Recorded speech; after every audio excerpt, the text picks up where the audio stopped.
Hi friends, welcome to 5 Minutes Tech YouTube channel. Here is Samsung Galaxy S24 Plus 5G smartphone. In this video, you will learn how to turn off screen lock unlocking sound on phone Samsung Galaxy S24 Plus 5G. First of all, lock your screen. Listen now. While locking, there will be small sound. Now, try to unlock your phone. While unlocking also there will be small tinny sound.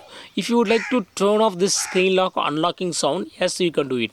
What you have to do is go to the settings of your phone here. Go to settings. Then go to sounds and vibration and go to system sound. And here just to turn off this button. Screen lock unlock. Just turn off this button so that screen lock unlocking sound will not occur. Okay. Now lock your screen and listen.